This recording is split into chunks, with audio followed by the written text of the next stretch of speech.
What's stopping you from becoming a Catholic? Why can't women become priests? 1-833-288-EWTN. I don't understand why I have to earn salvation. 1-833-288-3986. What's stopping? Why do I need to confess my sins to a priest? What's stopping you? This is Called to Communion with Dr. David Anders on the EWTN Global Catholic Radio Network. Hey everybody, welcome again to Called to Communion here on EWTN. It's the program for our non-Catholic brothers and sisters. That was the idea of the show when we founded it almost 10 years ago, and that's what we have kept to. We're answering questions for non-Catholics who want to know a little more about the Catholic faith. Do we really believe this? Do we not believe that? Let's get those things answered today. Here's our phone number, 833-288-EWTN. That's 833-288-3986. If you're listening to us today in Siberia, well, please dial 1 and then 205-271-2985. And, of course, you can always send us an email. The address for that, ctc@ewtn.com. Charles Beery is our producer. Matt Gabinski is our phone screener. Rich Jesse handles social media for us. If you want to ask a question via YouTube or Facebook, we're streaming on both those platforms right now. Just put your question in the comments box, if you would, and then Rich will see that. He'll shoot it to us here in the studio. Would love to answer your question on today's program. Again, the phone number, 833-288-EWTN. I'm Tom Price, along with Mr. Globetrotter himself, Dr. David Anders. Tom Price, how are you? I'm very well. How are you, my friend? Oh, I'm doing pretty decent. Had a wonderful trip out to Walla Walla and Pasco, and with all the good Catholic folks out there. So just got back in town and happy to be here. You had a good time, and then you went someplace else too, right? Was there another location you visited over the? I did. I was on family business in Washington D.C. last week. Yeah. So I went from Washington to Washington. How about that? That was quite a trip. Okay. Here's an email, and I think you'll have a lot to say about this. This is from Caleb. Caleb says, I am a Calvinist who is yearning to become Catholic. I have one hang-up, though. I am desperately trying to escape the doctrine of double predestination, which is why I was relieved to hear that Catholicism rejects this view. However, the Catholic doctrine of predestination, which essentially boils down to the elect being saved by God's gift of the grace of perseverance, seems to me to be no different than the view of Calvin. The Catholic view seems to state that God predestines the elect, but damns the rest by not giving them the grace of perseverance. For me, this means that Catholicism and Calvinism believe in the same doctrine, but use different words. What say you? Not true. Not true. Not true. Okay. So you're confusing a couple points. One is you're confusing what is dogmatically taught by the Catholic Church on the one hand from what some theologians hold on the other. Okay. And this is a distinction that is lost on Protestants because Protestantism doesn't really have a coherent conception of the difference between dogma and theological opinion. Right. So what I mean by that is the habit within Protestantism is that you really invest your pastor's proclamation of the Word of God with an awful lot of authority. And since you believe, Protestants believe, at the end of the day, the Bible is the highest authority, the Bible is the rule of faith, you're kind of bound in conscience to hold whatever the last most persuasive person you heard taught. You see what I'm saying? Oh, sure. Yes, there are doctrinal statements, the Westminster Confession or the Augsburg Confession or something like that. But if you hear a sermon, you hear a homily, you hear an explanation of some biblical text, and you think, yeah, that makes sense, that must be what it means, well, if you're already pre-committed to the idea that the Bible is the rule of faith, the highest authority, then as soon as you think that's what the text means, well, you're kind of obligated to make an act of faith in that interpretation. Dogma just is the most persuasive theologian that you know. Okay? Okay. That is not at all how Catholicism works, and it's not the way the Catholic conscience responds to teaching. So here's what I mean by that. You take somebody like Thomas Aquinas. You read St. Thomas Aquinas, and you think, man, the logic of his position is just unassailable. I mean, he kind of took me by the nose with this argument, this sort of deductive logic about predestination or providence or whatever it might be. And he sort of led me down this path, and I see no way out of that logical conclusion. Well, isn't that interesting? Isn't that interesting? That's not what the dogma of the church teaches, right? And I'm not saying that dogma contradicts St. Thomas. What I'm saying is the conclusions of theologians, no matter how persuasive they may be in argumentation, are not elevated to the status of a dogma. And so when it comes to predestination, here are some of the things that the Catholic Church has said about predestination. These are the dogmas, right? Number one, that we shouldn't talk about it too much at the risk of scandalizing the little ones in Jesus, because it is a great mystery. That's something that the Council of Trent said about predestination. That God predestines no one to hell. That's something else the Catholic Church has said about predestination. That God gives the grace of perseverance, right, not based on our foreseen merits. Mm-hmm. That he offers sufficient grace to everyone to be saved, and that grace is resistible. You can say no to grace. And that we can merit an increase in grace, and that we can ask for the grace of perseverance, and that prayer is not otiose. It's not pointless to ask for God to give us the grace of perseverance. Okay. Now, you can hold all of those things together, and obviously they hold together with some tension, without in any way drawing the Calvinist conclusion of double predestination. In fact, some of those doctrines are flat contrary to Calvinism. Right? So Calvin, for example, teaches explicitly that grace is irresistible. The Catholic Church teaches that grace is resistible. Calvin teaches that God gives the grace for salvation only to a few. The Catholic Church teaches explicitly that he offers sufficient grace to everyone. Right? Yeah. Calvin teaches that all of the regenerate necessarily persevere. The Catholic Church teaches that all of the regenerate do not necessarily persevere, and that our collaboration, our cooperation with grace is necessary in order to persevere, even though perseverance itself is a gift. And so it definitely runs flat contrary to the Calvinist teaching. Now, sure. You get into the mind of theologians who are trying to make all of those statements fit together in a coherent way. And St. Thomas will articulate a theory of predestination that is very similar to Calvin, but with some important differences, which has led, some theologians that they say read St. Thomas and go, not that different from Calvin. But then you turn around and read Molina, and you get an entirely different kind of predestination, and both of them are allowable for Catholics. That's where the dogma versus opinion thing comes in. Very good. Caleb, thanks so much for your email. Hey, we're live on this Fat Tuesday afternoon. Give us a call if you have a question about the Catholic faith, 833-288-EWTN, 833-288-3986. This is Tracy Sable from EWTN News Nightly. EWTN Radio brings you live and complete coverage of special events that affect your life. I had the pleasure of speaking with a Catholic Brazilian man, and he's actually made it his life's dedication to save and defend the lives of the unborn by adopting and taking care of dozens of kids.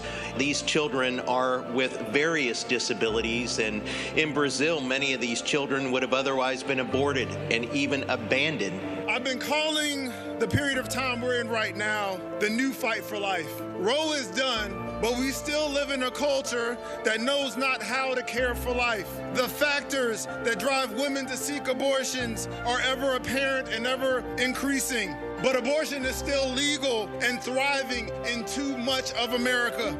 Your pro-life network is EWTN Radio.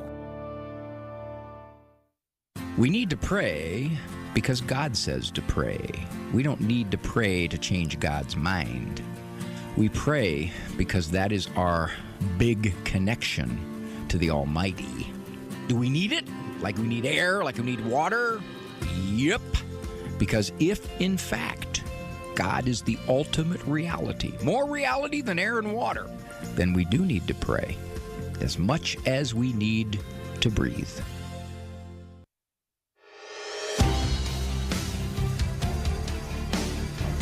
It's called to communion on this Tuesday afternoon, a Fat Tuesday, just before we begin Ash Wednesday and the holy season of Lent. Very excited to be bringing you lots of special programming over the next few weeks. Keep it right here on EWTN Radio. Tell your friends, switch to Catholic radio for Lent. That is not a penance, I can tell you that. Hey, phone lines are open right now at 833-288-EWTN. That's 833-288-3986 if you have a question for Dr. David Anders. Let me tell you about a new book now available from EWTN's religious catalog, The New Relativism, Unmasking the Philosophies of Today's Woke Moralists by Carlo Broussard. In this book, Carlo examines today's woke world where most people are now moralists, not relativists. But contrary to relativism being dead, he shows that the dictatorship of relativism is just hiding behind the mask of woke moralism. Drawing on examples both timeless and fresh as today's news, Carlo unpacks the various styles and flavors of this new relativism, shining a light on their modern woke disguises and showing just how to dismantle them piece by piece. And even more important, he shows you how to replace them with better attitudes that reflect a moral and intellectual universe of objective truth. This book is a winner, The New Relativism, Unmasking the Philosophy of Today's Woke Moralists by Carlo Broussard. It's available right now at EWTNRC.com. Buy Catholic, shop Catholic, EWTNRC.com. If you go to the search engine there and just type in Carlo with a K and woke, I'm betting that you'll pull it up right away. Again, The New Relativism. Do look for that brand new book. All right, phones are open right now at 833-288-EWTN. This is a great time to call, 833-288-3986. Here's a question now from Will in Tallahassee, right here in Alabama. Dr. Anders, why does the Catholic Church have dogmas of the faith pertaining to Mary? I can understand looking to her as a good example of faith and obedience. I can even see the line of reasoning for asking her intercession, but how can it be binding on the Christian conscience to believe that she was sinless, ever virgin, and assumed bodily into heaven? Thank you, Will in Tallahassee. Yeah, thanks, Will. I appreciate the question. Well, the short answer to the question is that it can bind the conscience if God has revealed this doctrine to be true and necessary. And that is precisely what is at issue when the Church defines something to be a dogma. It's saying this is something that has come to us by way of divine revelation for the sake of our salvation, that God revealed this in order to help people get to heaven, and so believing it is part and parcel of what it means to be a Christian person, a Catholic person. Now, if you want more detail about what is the utility of holding these things, why would the Holy Spirit reveal this to the human race, and why would the Church say, even though God has revealed this, here's why you really ought to go out of your way to believe it.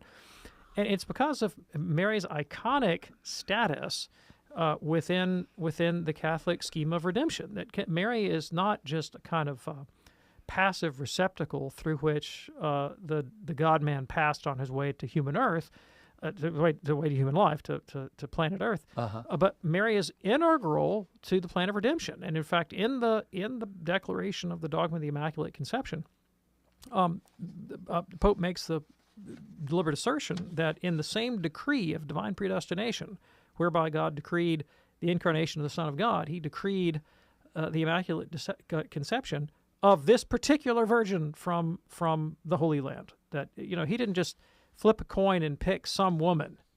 He specifically intended this particular humanity from this particular femininity. Yes. Right? And she is, again, she's not just the mother of the Christ, right?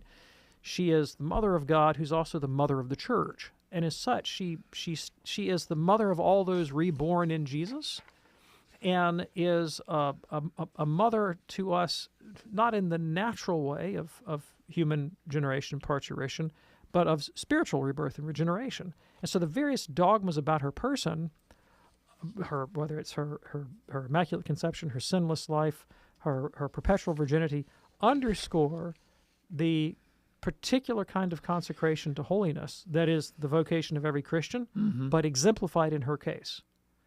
I mean, even as Christ is the second Adam, she's the second Eve. All right. And reflecting on these doctrines, meditating upon them, interiorizing them, is edifying and sanctifying. Okay. Hey, Will, thanks so much for your email here. My eyes automatically made that word look like Tallahassee, as in Florida, but I believe it's Tallahassee, Alabama. Have you ever heard of Tallahassee? Heard, yes. Been there, no. Okay, very good. Call to communion here on EWTN. Here's a question now from Jared. Can you tell me a little more about Martin Luther? Why was he wrong about salvation by faith alone, and what influenced him? Okay, yeah, thanks. Appreciate it. So why was Luther wrong, and what were his influences? Great. So he's wrong. The simplest way to put this is because he directly contradicts the teaching of St. Paul. Right? Okay. The teaching All of right. Holy Scripture. Yeah. And not to mention the teaching of St. James. Luther alleged he put himself forth as having finally interpreted St. Paul correctly, giving out the right understanding of Paul's letters to the Romans and the Galatians. But what he gives out is not the Pauline teaching. And, when I was investigating these issues for myself many years ago, I was still a Protestant at the time, I determined to read only Protestant commentary. I said, I'm going to put Catholics out of my mind for a minute. I'm just going to read the best in modern Protestant scholarship on St. Paul. And I was very surprised to learn that the best in modern Protestant scholarship concludes that Luther got Paul wrong.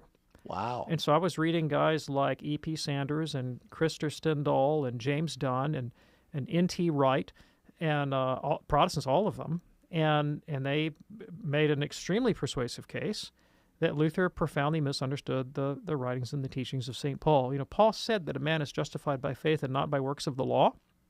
Luther interpreted that to mean that moral behavior as such has nothing to do with our status before God. And that's not what Paul means. In fact, Paul says the exact opposite. In Romans chapter 2, verse 13, he says, it's not hearing the law, it's obeying the law by which you'll be declared righteous. And that comes about through the regeneration of your heart that is the gift of faith, the gift of grace.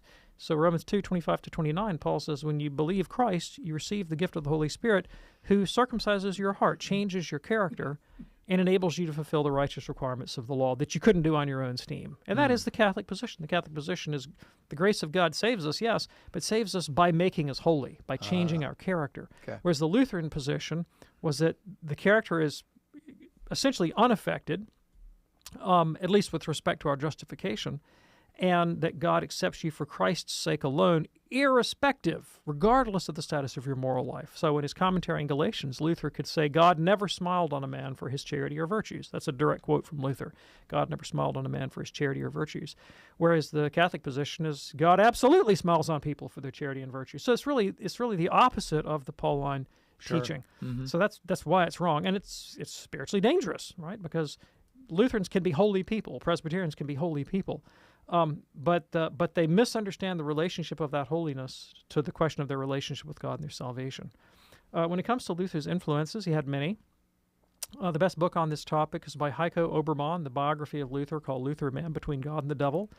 But some of the influences on Luther that were powerful were, first of all, the influence of late medieval nominalism, in particular the philosophy of William of Ockham.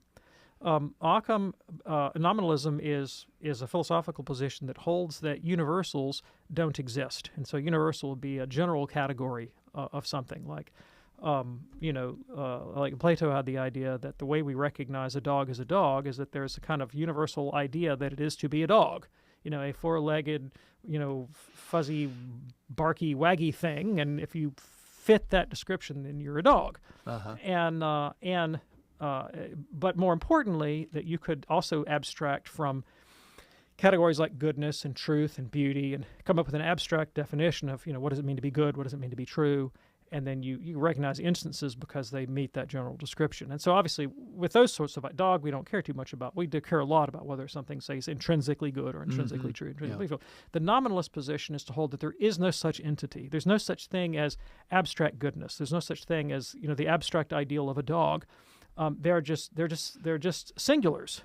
There are just a lot of animals running around. There are a lot of concrete individuals running around, and that mentally we might clump them into classes because of similarities that we perceive, but those similarities themselves have no ontological status.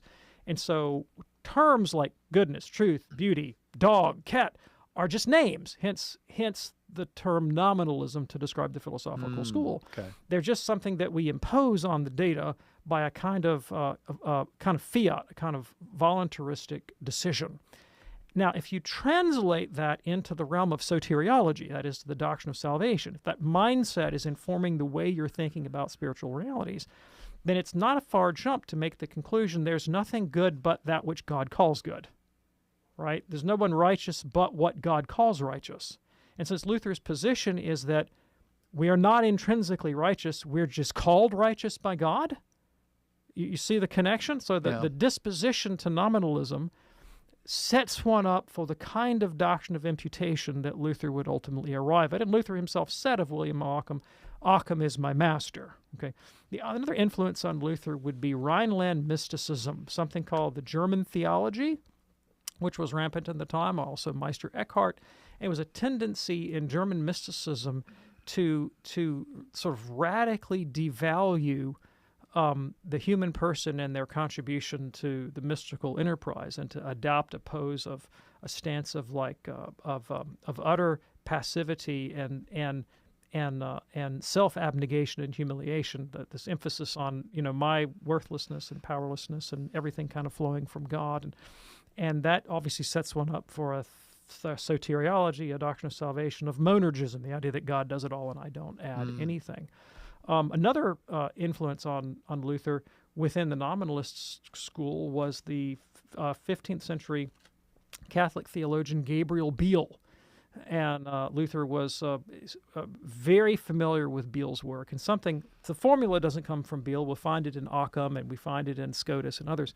But there was a slogan in the late Middle Ages about our cooperation with God. Facere quod in se est was the Latin phrase, to do what is within one. And the way that was interpreted pastorally by Gabriel Biel was that if you kind of give it your dead level best, God will make up the difference. So you do your part up to the limit of your ability, and then God will make up the difference. Facere quod in se est, do what's in you. Uh-huh. And psychologically, Luther interpreted that as just agonizing, because how could he ever know that he had done what was within him? And then the final influence that I'll mention was that Luther had a neurotic personality. Today we probably diagnose him as being bipolar and to be sure, obsessive-compulsive disorder. And the worst thing you could ever tell an obsessive-compulsive person would be like, wash your hands until they're totally clean. Oh. Well, like, what's totally clean mean to somebody with OCD? Tell Luther, wash your soul until you've done everything you can within you. He nearly drove himself crazy with fasts and penances and abnegations and so forth, built out of that mentality. And he himself credits that psychological condition as the context that led ultimately to his conclusions about justification, that he had sort of worn himself out in fasts and penances, and he needed to make a radical break with that. Now, there have been Catholic theologians for decades that held that if Luther had only had a different formation as a young religious, we would never have the Lutheran Revelation. Joseph Lortz, his book Reformation in Germany, said if only Luther had read Thomas instead of Gabriel Biel, we wouldn't have had the Reformation the way it unfolded. Jared, thank you so much for your email. If you're ready now, let's go to the phones at 833-288-EWTN. Here is Mary in Southern California listening on the great JP2 radio. Hey, Mary, what's on your mind today? Hello. I was wondering, I heard Bishop Barron say that St. Thomas has a teaching on the providence of God, that the providence reaches to the particulars of every individual's life.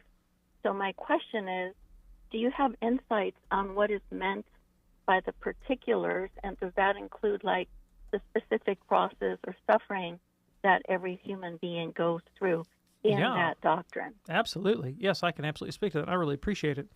So what Bishop Barron is underscoring and what Thomas is underscoring is that the Catholic doctrine of providence is different from the Stoic doctrine of providence. The Christians didn't invent the doctrine of providence. There's a philosophical doctrine of providence, and within Stoicism, for example, it would be basically that the world is an ordered place. It's an ordered, rational place, and therefore good in virtue of being ordered and rational. And so, I can rely on the fact that the sun is going to come up tomorrow. I don't have to be like the Aztecs who had to sacrifice a human being and rip his heart out every day just to make sure the sun comes up tomorrow. The sun is going to come up tomorrow. Gravity will still work.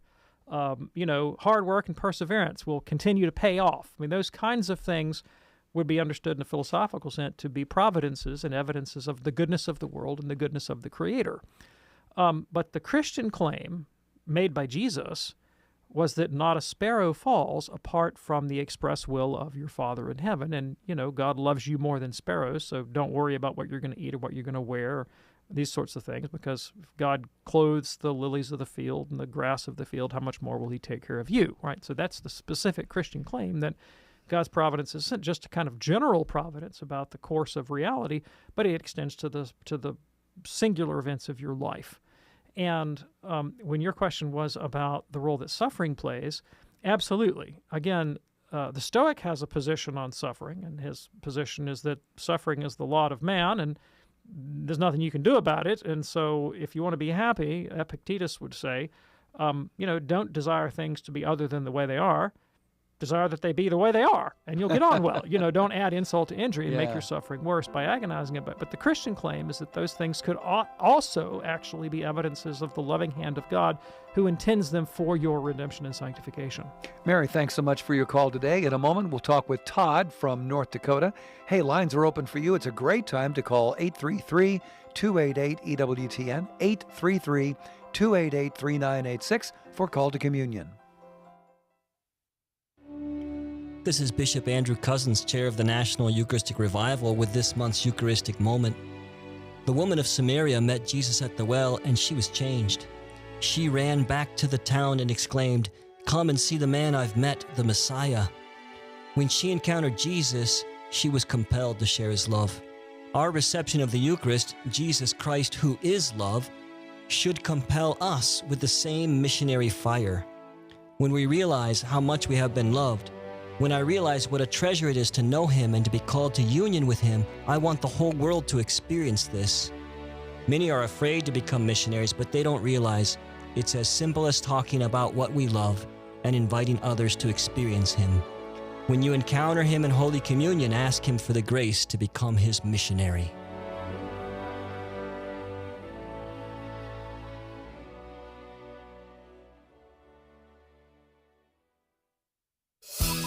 EWTN Radio is seeking a dynamic radio producer to join the EWTN radio team in Irondale, Alabama.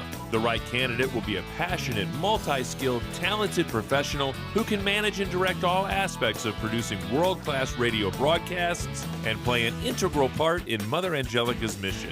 For all the details about this exciting opportunity, visit EWTN.com and click on Employment at the bottom of the page. Find out how you can help start a Catholic radio station where you live, powered by the truth of the Church and EWTN's dynamic radio programming. Email Steve at this address, radio@EWTN.com. Hi, this is Cy Kellett. Later today on Catholic Answers Live, call with any question. Tom Nash, Tim Staples. Catholic Answers Live, 6 p.m. Eastern on EWTN Radio. Now, back to Call to Communion with Dr. David Anders.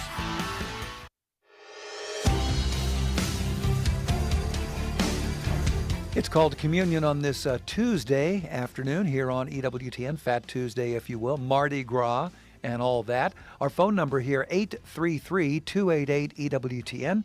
That's 833-288-3986. Before we get back to the phones, a quick congratulations and a howdy going out to another member of the EWTN radio family. That would be Athens Catholic Radio, 105.7 FM in Athens, Georgia, celebrating 7 years with us this week. How about that?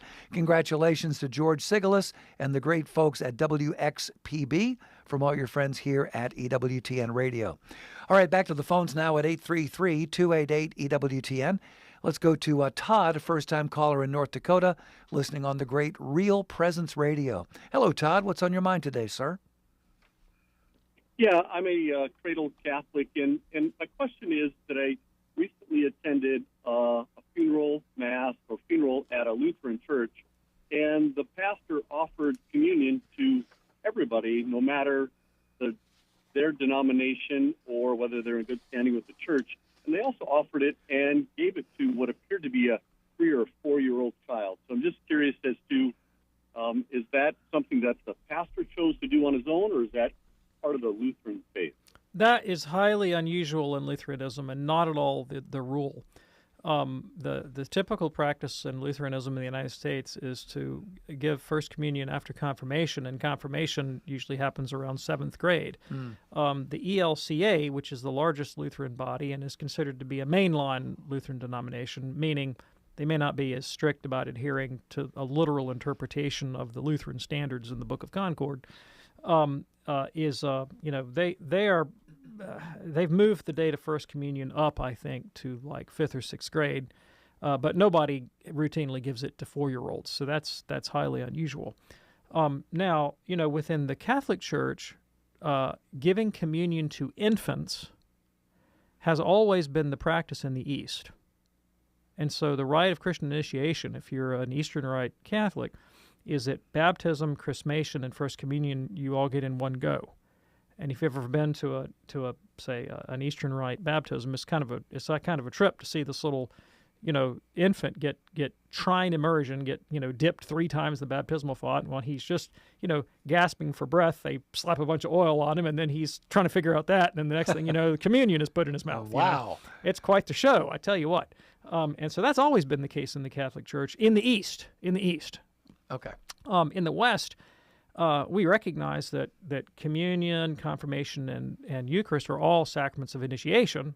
They're all you're initiated into the Christian form of life through these things. Mm-hmm. But the priority placed on understanding the Eucharist led to an eventual separation in time between baptism on the one hand and First Communion on the other, to be preceded by instruction. In the East, they give the instruction afterwards. In the West, they give the instruction before. Sure. Is that helpful for you, Todd? That is it. Thank you very much. Thank you. Appreciate your call from North Dakota. It's called a communion here on EWTN. Still a couple of lines open at 833. One line open. 833-288-EWTN. That's 833-288-3986. Earlier in the hour, we were talking about St. Thomas Aquinas. Stephanie has this email. Why does the Church place so much importance on the theology of St. Thomas Aquinas? Yeah, thanks. Appreciate the question. It's a good one.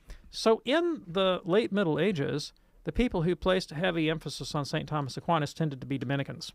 And outside of the Dominican order, Thomas was not necessarily the go-to guy. But at the Council of Trent, he had sort of reasserted himself as a major theological figure, and they actually laid the Summa Theologica of St. Thomas along with the Bible on the altar at the beginning of the council, indicating his significant status. And he was he's a very important character. In the 19th century, as a response to certain trends in modern theology, Pope Leo XIII wrote an encyclical on Catholic philosophy in which he elevated St. Thomas to public consciousness again and said that he ought to be a model that Catholic philosophers and theologians use in constructing their own theological systems, because he struck such a brilliant balance between the prerogatives of faith and reason, and that he was set forth as a kind of model of how to integrate the faith in the rational order. Now, after Leo XIII, you had a theological movement in the Church called Neo-Thomism, modern Thomism, where Thomas's conclusions were kind of reduced to a system, and in some cases down to 24 theses. So you can read about the 24 Thomistic theses, the philosophical theses, and sort of digests or manuals of these conclusions were produced for the training of seminarians. And Neo-Thomism got a bad rap historically because it seemed to take a massive body of work and philosophical reflection and reduce it down to a kind of question and answer way of learning philosophy. And so many of the most prominent theologians of the 20th century, men like Joseph Ratzinger, who would go on to become Pope Benedict, and Henri de Lubac and Karl Rahner and M.D. Chenu and others that would be very influential around the time of the council, von Balthasar, they had a kind of horror at what Thomism had become, what they considered to be a kind of bastardization of Thomism into this thing called Neo-Thomism. And they proposed a different model of Catholic theology that has been called It's been titled La Nouvelle Théologie, or the New Theology. It's always used the French term for that because there's a bunch of French people that did it. Yeah. And the cry there was the return to the sources, the ressourcement that we hear about in discussions of the council. And it was to try to go back to patristic models of exegesis and spirituality. And a big fight broke out in the 20th century between the traditional neo-Thomist clan, best represented by Father Reginald Garrigou-Lagrange, and then the Nouvelle Théologie people that would be represented by particularly Henri de Lubac, and it was a big, nasty, bloody fight. And it seemed that the Nouvelle Théologie had to take a step back after the publication of Humani Generis, Pius XII's encyclical on human origins, which seemed to take a swipe at de Lubac. But then the Nouvelle Théologie came roaring back with the council, which definitely reflects its perspective. And after the council, the popes like John Paul II and Ratzinger and others have really rehabilitated that. And they de Lubac was made a cardinal, and the French bishops are now pushing for his canonization. And so that was kind of the mood immediately after the council. And then there's a kind of a third wave. Actually, there's waves upon waves. Wow. Where Thomas has come back into view. Again, he sort of fell out of favor during the council. And now people are realizing, I think largely as a result of historical critical study, that there is a Thomas other than the way Thomas had been reduced in the neo-Thomist synthesis, and that Thomas the philosopher is a really very profound thinker who, as Leo correctly noted, has a lot to teach us. And so you have a kind of new wave of Thomism that's sort of hit the Catholic intellectual world, and it's popular with a lot of groups, but not least with traditionalists of one stripe or another. So there's a big, long history there about not only St. Thomas, but the reception of Thomas, the way Thomas has been interpreted, the way Thomas has been argued over, and the place of Thomas in magisterial pronouncements in particular. Stephanie, thanks so much for your email. Here's a question now from Tom in Irondale, Alabama. That'd be me. My question to you, David, is have you ever thought about what the Catholic Church would be like in 2023 if Thomas Aquinas had not come along? You ever thought about that? That's a very good question. What would the church have been like if Thomas hadn't come along? So, the thing about genius is you can't anticipate it. No, you really can't. And I know what the church was looking like when Thomas came along. I know what the philosophical questions of the day were. And I know what other streams of Catholic theology looked like in the absence of Thomas. And so I can extrapolate. What if the Franciscan vision had won the day? What if this other vision had won the day? Yeah. But those are just hypotheticals, and sure. You can't. If you didn't have the internet, you couldn't imagine the technology needed to build the internet. Invention is a bizarre thing. You can think about an outcome, but you literally can't imagine an invention before inventing it, because once you've imagined it, there it's invented. Yep. There it is. Appreciate that from Tom in Irondale, Alabama. Anyway, here we are on Call to Communion here on EWTN Radio. Let's go to Ashley now in Sioux City, Iowa, listening on the great Siouxland Catholic Radio. Hello, Ashley. What's on your mind today? Hi, yes. I was just asking for kind of a clarification for my son who's 10. We were at a kind of a small group, and I know what the deacon was trying to say, just to not fall into like spiritual pride. But how he said it, I felt could have been worded better, because what I felt I heard, or fear my 10-year-old heard, was basically he had said that, Catholics are, just because we have the fullness of the truth doesn't make Catholics any better than Protestants. They get to heaven on only 2 sacraments. So I felt like someday he might say, well, I could do this or I could do that. It doesn't really matter. I'll get there regardless. It just had a feel, and I think Aiden was wanting to get his cousin who's been baptized in the Catholic Church, but never got to make her first confession or first communion, and so I can help you. I can help you, absolutely. I understand the problem. So here's the situation. A particular Catholic may be in worse spiritual shape than a particular Protestant, to be sure. But Catholicism as such is objectively better. It's objectively better. And the difference is not negligible, and it can have a tremendous impact, positive impact on an individual's spirituality. Let me give you a couple concrete examples from my own life, because, see, I've been on both sides of this divide. I was an evangelical Protestant who became a Catholic. When I was a young child in the evangelical community, I was led to believe that the entire scientific establishment, particularly geologists, biologists, and psychologists, were engaged in a kind of conscious conspiracy to undermine the authority of the Bible. So I was bred into me a kind of suspicion of the scientific enterprise, because modern scientific methods had come to conclusions that contradicted my fundamentalist understanding of the Bible. So, for example, I assumed that the world was 10,000 years old, that God had created everything 10,000 years ago, and that there was no evolution of the species, that sort of thing.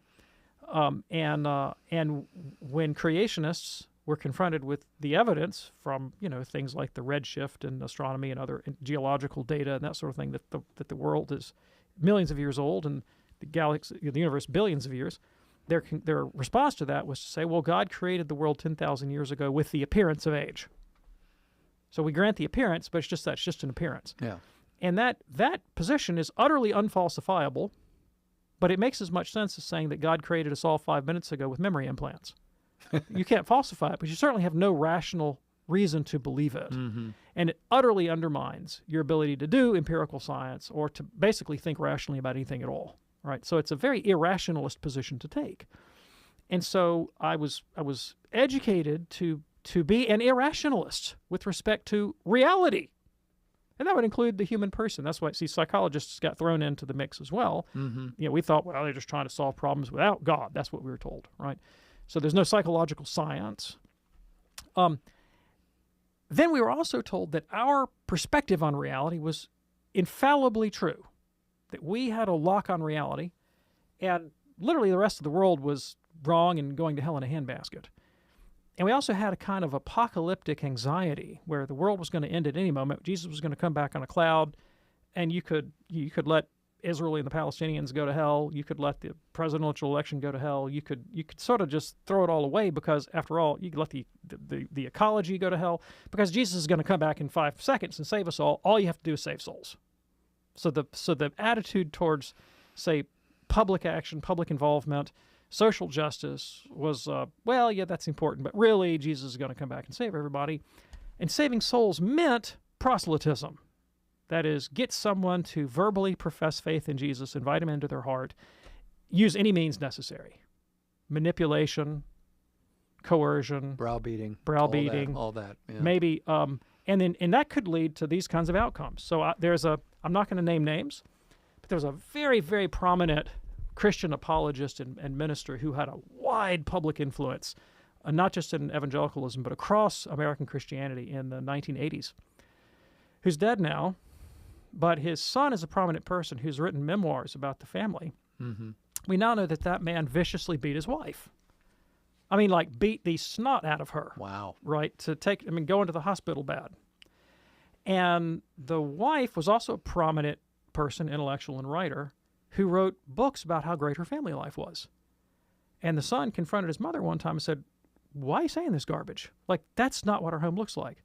She said, well, we have to do it for the sake of the work, because if we don't make people think this is so great, then souls are going to be lost. Oh, man. So duplicity, deceit, and all of these things were fomented by a particular theological context. There were some specific theological conclusions drawn within my evangelical Christianity that led to the abuse of people.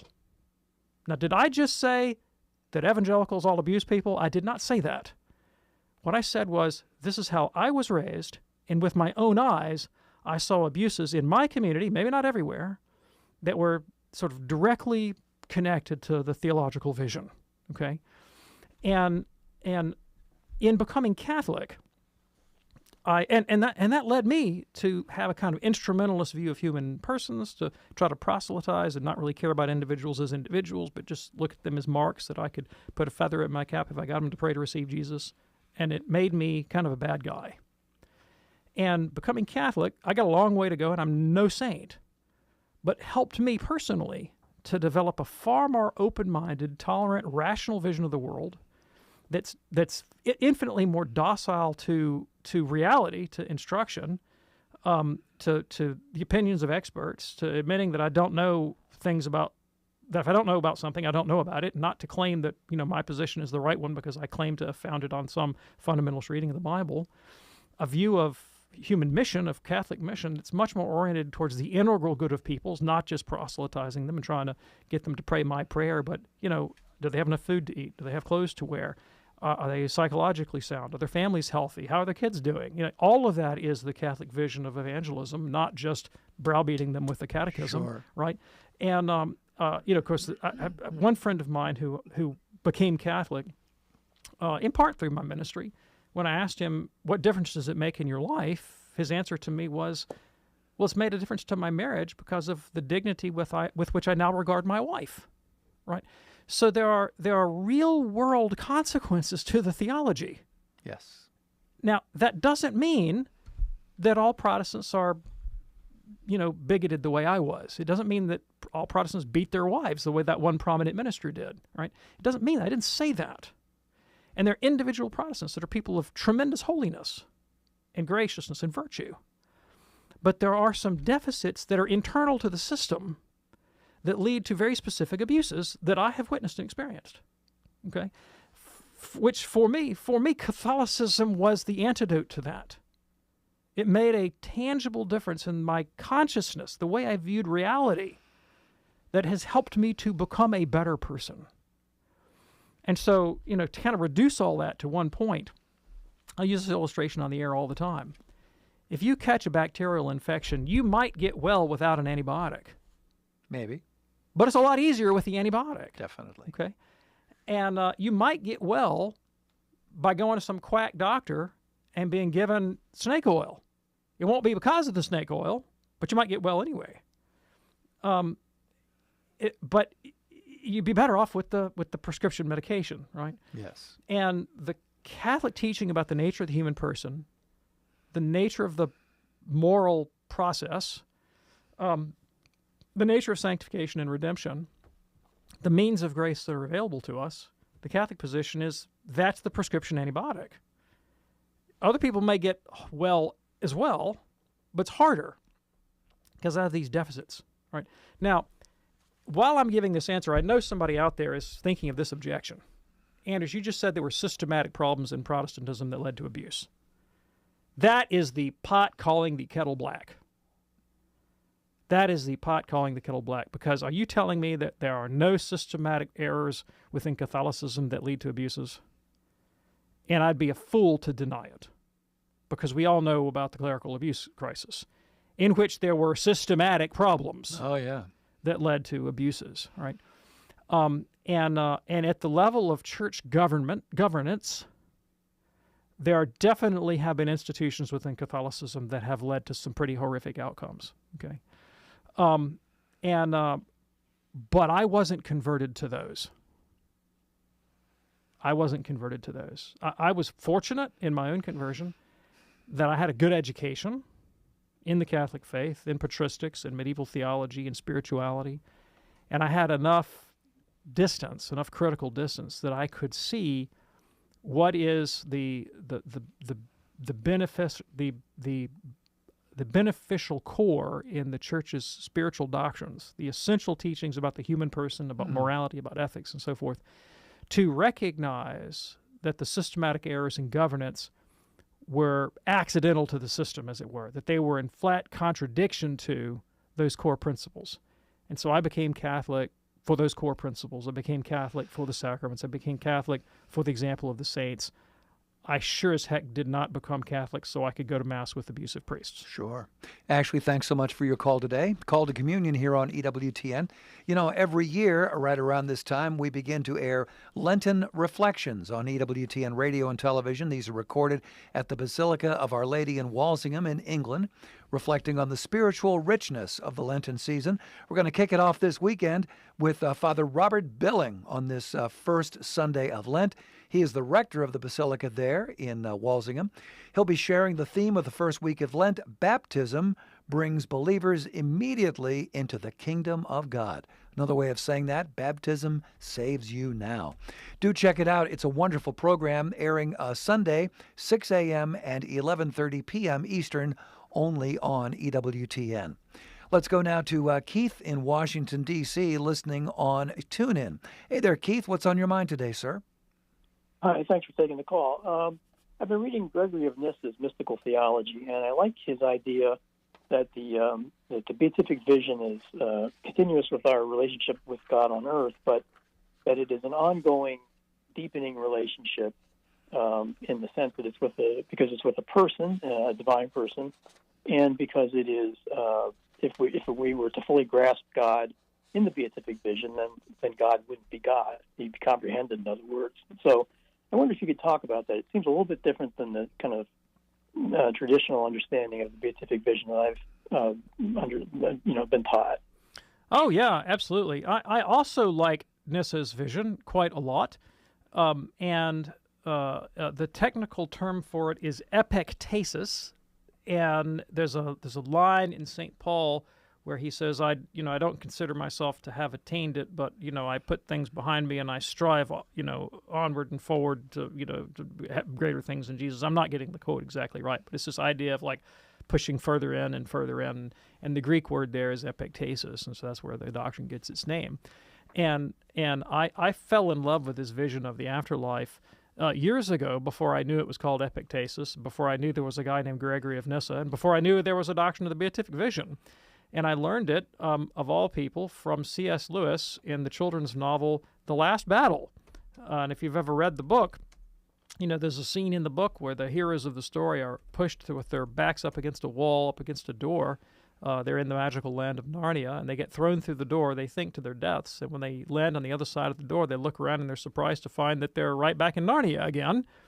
But the colors are a little bit brighter. The fruit seems a little bit more refreshing. The scents are a little bit more enticing. Everything just seems a bit more real. And as they start to walk, they find that experience of things becoming more real, more solid, more good, more true, more beautiful just seems to accelerate. And they're sort of converging on this asymptotically on this point at the middle of the map. And as they draw in, it seems like things keep getting bigger. Like the more they get to the center, the more of it that there is. So it's bigger on the inside than on the out. Wow. And then they start swimming upwards of waterfalls and this sort of thing. And when they begin to catch on and they grow in strength and vigor and glory, and there's a character in the story who is I can't remember if it's the unicorn or the winged horse. I think it's the unicorn that cries out further up and further in. Everyone goes chasing after him. Yeah. And then he passes over her horizon into the story that never ends. That's that eye hasn't seen and ear hadn't heard and it hasn't entered into the heart of man. What in this case Aslan, but we know God has prepared for those that love him. And that image of a kind of infinite asymptote into this accelerating experience of glory where our grasp of reality just becomes realer and realer and realer, and we're just suffused with the transcendentals of truth, goodness, and beauty. I've always found that just tremendously enticing. Yes. So I have a great sympathy for Nyssa's vision. And the difference between that and the way St. Thomas would characterize the beatific vision is that Thomas's view is more static. It's more of a single permanent instant in which we have a perfect intuitive knowledge of the essence of the divinity. We see God in himself and know him as we're fully known. Both those guys are doctors of the church and celebrated Catholic theologians. So, there you go. Draw your own conclusion there. Keith, thanks so much for your call. We couldn't get to Mike in Waco or James in Baton Rouge. If you folks would please call us tomorrow, we'll put you at the head of the line. Also, that goes for the questions that came in today on YouTube. Dr. David Anders, thank you, sir. Thank you, Tom. Looking forward to our next visit tomorrow right here on the Wednesday edition of Call to Communion with Dr. David Anders. Until then, I'm Tom Price. Have a great day. God bless.